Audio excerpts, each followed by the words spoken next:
আমরা জানি যে পাহাড়ে নানামুখী বৈষম্য রয়েছে এবং এখানে নানা জনগোষ্ঠীর বসবাস, তাদের প্রত্যেকেরই নানা ধরনের বঞ্চনা রয়েছে। আমরা কিন্তু লড়াই সংগ্রাম করে একটা নতুন বাংলাদেশের স্বপ্ন দেখছি, যেখানে আমরা সবাই একসাথে সম্প্রীতির সাথে সকলের অধিকার নিশ্চিত করতে পারবো এবং সকল দূর করতে পারবো। তো সেজন্য আমাদের সবাই সহযোগিতা দরকার এবং আমি আশা করবো সেই সহযোগিতা আমরা সবার কাছ থেকে পাবো।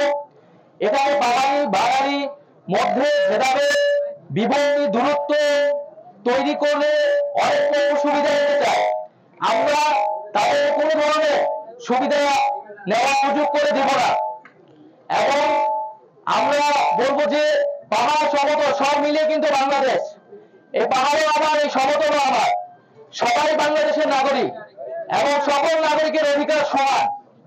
তো সেই জায়গাটায় আমাদের শ্রদ্ধা সম্মান রাখতে হবে। আমরা যাতে সকল নাগরিকের অধিকার, তাদের ভাষা, সংস্কৃতি সবকিছুকে শ্রদ্ধা সম্মান করে একত্রে বসবাস করতে পারি, সকলের অধিকার যাতে সেখানে রক্ষা করা হয়। তো সরকারের জায়গা থেকে আমরা কাজ করে যাচ্ছি।